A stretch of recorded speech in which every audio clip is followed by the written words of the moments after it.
Hi everyone, today let's talk about e-commerce, then we'll get into the calendars, as well as the charts, and my results for the day and my thoughts going into tomorrow's session. If you like trading stocks and options and making money, definitely like and subscribe. I make videos like this every single day that the markets are open as well as Sundays, so make sure you hit the bell so you don't miss out on any future episodes. Welcome to the Portfolio Bulletin. Let's get started. So e-commerce stocks are rallying pretty aggressively on record spending here on Black Friday as well as Cyber Monday. Everything is going well for the retailer. The US consumer continues to be very strong, and we can see record spending here, $9.8 billion, 7.5% increase from the previous year, which is very good even with inflation considered. And they say Cyber Monday sales are expected to reach $12.4 billion, again making it the biggest shopping day of the year. Everything is looking very good from the US consumer perspective. As long as that remains to be true, we should be in the at least soft landing scenario, if not even better potentially, going into next year. And this is another good piece of data here that does support that thesis. Moving over to calendars, building permits, pretty strong. New home sales, not as strong as expectations, and the previous read was revised down. New home sales month over month, also worse than expectations, not great there. 2 and 5 year auctions continue to stay lower than the previous read, which is good. And then looking at tomorrow, 10 o'clock, consumer confidence, that's going to be interesting. Fed Waller speaking, fairly interesting. And then 7-year auction, also going to be interesting for tomorrow's data. Moving over to Max Payne, we talked about that 455 call wall being an issue for markets to go higher, and it remains an issue here. You can see stock price continuing to hover just below that level. Max Payne 448, which would give you about 1.5% lower on the week potentially if we ended up at Max Payne. Top of the puts 457 doesn't mean we can't throw a wick up to these higher levels, generate that selling pressure, and then start to move lower. That could be interesting. Total options, not very much, just over 800,000. Put call ratio right in that same range we've been seeing at 2. Moving over to the charts, basically did nothing on the day, down 0.18%. The problem here is that momentum is continuing to roll over, and it actually looks like it's accelerating a little bit. That is not a great thing if we are looking for bullish price action. I wasn't super bullish going into the week. If you watched my Sunday video, I was really looking for a spike maybe up to the trend line here around 460, up to maybe 462. I have a level at 463. Right in this zone is what I was looking for if we could throw a wick, kind of cap off this rally here, but it doesn't look like we're going to get it. So we gap down, touch that trend line here on the daily chart, and then fell back down. On the hourly, we are continuing to hold that trend line, so you do have to pay attention to that. As long as we continue to hold that trend line, that's good. But if this trend line breaks and then 453 breaks, then we could be looking for a change of trend style move. Got the 21 and VWAP sitting all the way down around 439, which does give you a lot of risk to the downside if this structure does not hold at this level. Moving over to the NASDAQ, very similar thesis, just with a little bit bigger spike in the early session. You can see we got above that level just for a little bit, then we pulled back below it and closed below it. You can see down 0.09%. Again, momentum looking very similar to the SPY. Even on bigger volume here, not exactly what you would want to see. Still can't get above 389.54. So we're below that level. Wicked it once again, got rejection. Still holding above that 9 EMA on the daily chart, 387.88. If we get below that, then you're looking at the 21 again here, down at 374.52, which does give this a lot of downside risk from current levels, at least $15 or so of price action. Again, if we can't hold that level, so next level for me, 387.05, below that, 384.16. Moving over to the Russell and the Dow. The Russell continues to wick these lows and continues to find buyers, which is interesting. Continues to hold that 9 EMA. If that 9 EMA breaks, then we could be in for some tougher price action.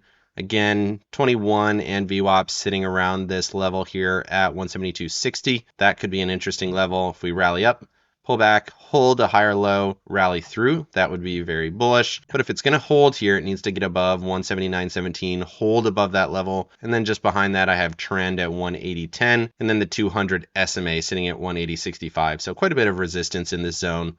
Doesn't mean it can't do it, but just something to pay attention to.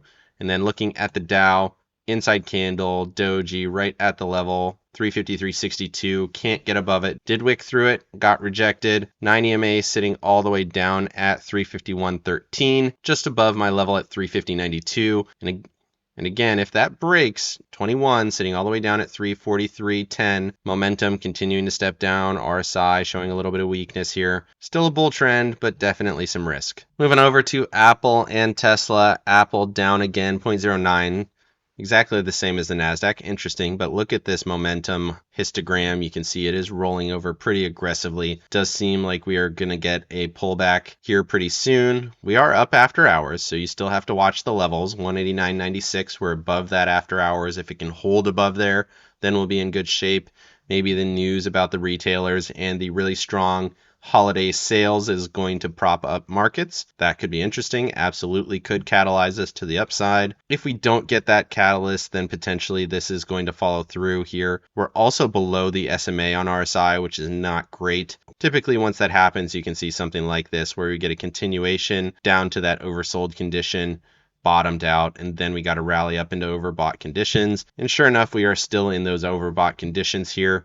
So breaking down, definitely interesting. Tesla continues to chop in the same zone at resistance downtrend, but still holding 232.57. Tested that level once again. Momentum is stepping down, but not nearly as aggressive as Apple, which is interesting. It also hasn't had nearly the up move as Apple has had. Looks more like the Russell 2000 actually in terms of structure. Moving over to staples and discretionary, you can see both of these kind of rolling over. Seems like we're getting a double top on staples. Didn't quite get to my level. I was watching 70.85. Thought we could get through this level, continue to make higher highs, get to that level, and then see what happens. But right now we got a down move on the day, which is interesting. Momentum failing, RSI failing, volume also stepping up on that down move, and it's gapping down after hours. Not great. Got the 21 EMA at 69.85. Definitely interesting there. And it is still an uptrend, so you do have to pay attention to that.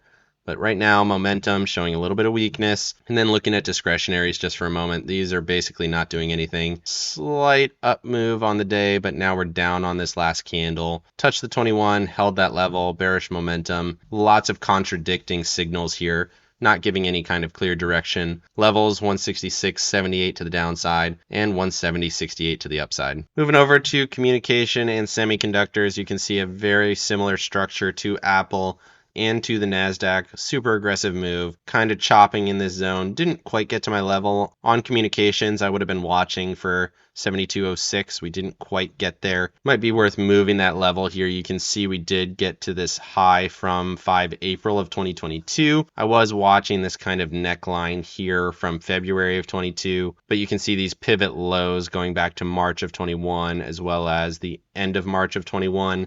Does seem like an interesting level also. I think either one's probably a good choice. 72.06 would be a little bit deeper level, a little bit more protection, but this is a clear pivot point, definitely worth watching. Either way, zooming in here, it's at a level, pulling back. We're right at the 9 EMA. If that breaks down, 21 sitting at 68.20. Does seem like communications could be rolling over here. And then similarly with discretionaries, rallied up, took out trend, took out my level, hit my next level, pulled back from there at 165.26. Now we're at trend, holding there, but we are below the 9 EMA. If that trend breaks, 159.48 to the downside. And then the 21 EMA sitting all the way at 153.80. And then if that breaks, then we're looking much lower, back down to 149.48, or even all the way at the 144 at 147.85. So momentum looks weak here. Semis look like they have kind of topped out. And momentum really on both of these charts does look quite weak. Moving over to breadth, 50-day and 200-day both had a slight pullback. 2.55 on the 200-day and 2.61 down on the 50-day. Again, momentum on both of these, RSI on both of these pulling back. Similar structure to everything else we are seeing. And these do confirm that we are at an area of resistance. I don't actually have a level here on the 200, but the 50-day clearly at my 77.46 level. I think we've talked about this before. I do need to add a level there at this previous pivot point. Go ahead and put it here at 54.69, right at that previous high, and then right here going back to 31 August of 23 makes sense. So interesting level there. These levels are really tight. I don't like having all of them. I might need to whittle that down a little bit, but we'll see how this plays out. See if this is a true pivot point. Weak candle on both of these. And if we get some follow through here tomorrow, that might be a bit of a confirmation. You can see we had a weak candle here on 16 November ended up rallying super aggressively off that level and then got a continuation. Really need that confirmation down, similar to this, where you get a big move down and then you had a bit of follow through to the 9 EMA. If these structures break here, we start to pull back to the 21, that would be quite significant. Moving over to yields. Interestingly here, we did have yields moving lower despite the weakness across markets. Momentum on the 2-year did step down. If this area breaks, we could look at the 200 SMA down at 4.6.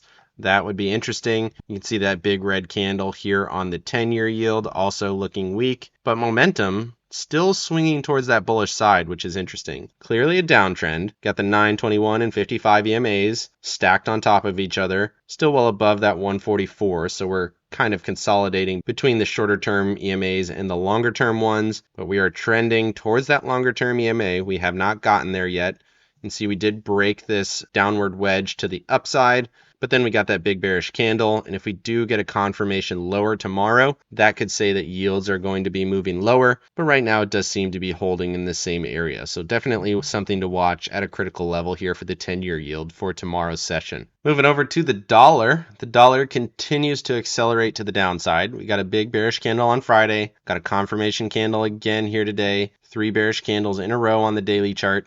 We are right at this wick low from 21 November. You can see that here. This kind of double bottom type stack. Pretty significant pullback. Held that 55 EMA, bounced a little bit, and then once these structures broke down here, we followed through. So the interesting thing is, will this double bottom here at this level? If it holds, that could be interesting. I'm still watching for that 103 area. If that area breaks, then I'm watching 101.70. And you can see I do have that 103 level from this pivot point going back to 30 August. So that is a level I was watching already. If that level breaks, I do think there's a pretty significant amount of downside here for the dollar, which should be bullish for equities. Moving over to JNK and TLT, both of these rallied here today, so JNK continues to hold strong. We were watching that bearish candle on Friday, engulfed that candle, closed almost on the wick high from Wednesday, so everything looks good here. 92.50 is the next level for me on JNK. As yields continue to look weaker, obviously bonds are going to look a little bit stronger, but all of these have looked good so far. RSI on TLT holds above the SMA. Momentum does not look great, but the 9 EMA held. We're back above this trend line here, and if this can follow through here, then you got the 144 sitting up there at 97.93, and I do think this is still a long-term investment opportunity. Moving over to the MOVE Index and the VIX. MOVE Index, slightly bullish candle after a big down day on Friday. Interesting. Doesn't make too much sense with yields going lower.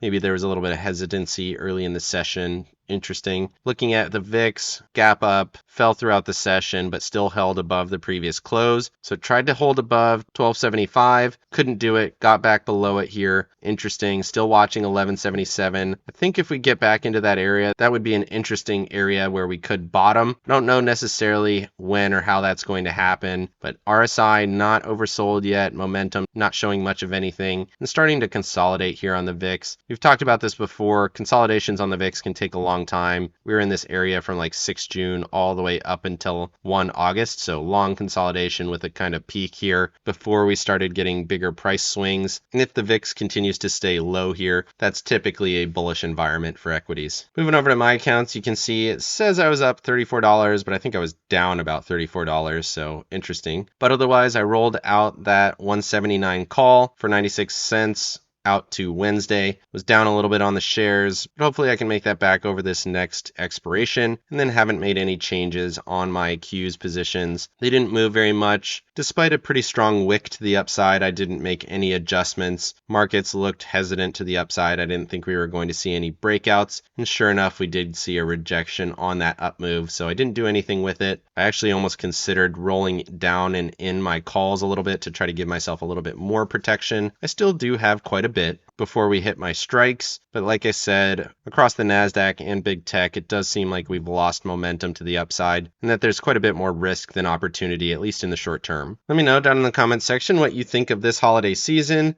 and the record-breaking sales from the US consumer. Can that trend keep up?